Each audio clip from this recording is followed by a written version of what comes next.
Ave Maria. Welcome to Booklog, the first edition of AirMaria's new book review program. My name is Fra Solanus. In each program, we'll have a look at what's new out there in the Catholic book publishing world. It's coming up to the month of May, so it's appropriate that this week we look at a new publication, A Month With Mary, by Don Dolindo. Don Dolindo was an Italian priest born in Naples in 1882, and he died there in 1970. He was a noted scripture scholar, and he had a major commentary on the Old and New Testaments amounting to 33 volumes. He had a complete love for God and Our Lady and total fidelity to the Church, and he passed on this love and fidelity to all the many poor souls who came to him for counsel. He died in the odour of sanctity, and his cause for beatification is currently underway. The Month of Mary booklet was the fruit of one of his many works of charity. One of his spiritual daughters came to him and requested a meditation for each day of the month of May, and he gave her 31 meditations, one for every day of the month. The book was originally published in 1912 and has been faithfully translated by Msgr Arthur Calkins. Don Dolindo originally wanted the title of A Profound Reform of Heart in the School of Mary as the title of the book, and this has been preserved as a subtitle in this new English translation. The style of the booklet is in the style of the Imitation of Christ.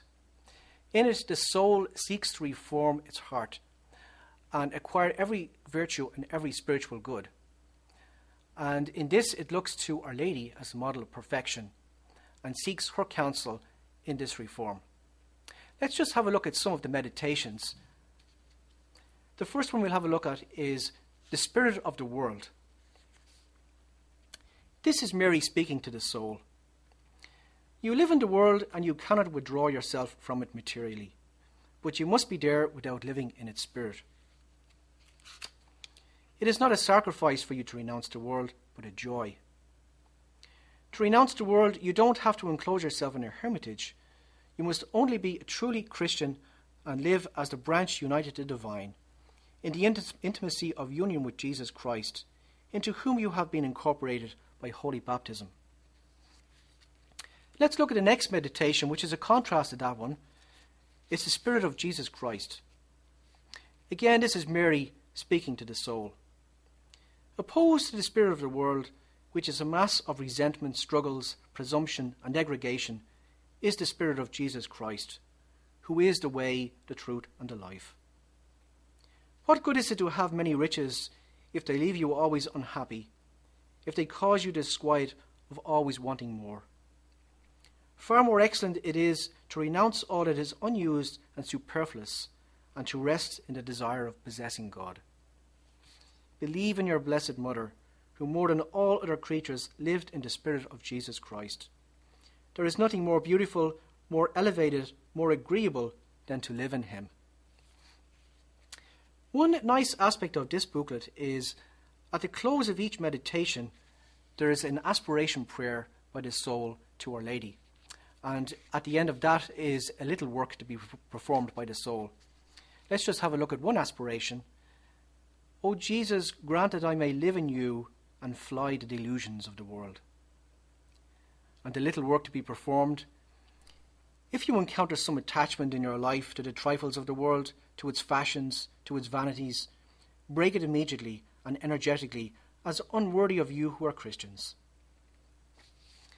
Some of the other subjects dealt with in this little booklet are grace, the medicine of the soul, the transformation of the soul. But let's close with a look at the final meditation. This is the 31st day, and it's entitled The Offering of One's Heart to Mary. This is the soul seeking counsel from Our Lady. I always need you, my mother, and hence I entrust and consecrate to you my heart. I give it to you without reserve, because I know that in giving it to you, I give it to God. You are the mediatrix between him and all creatures.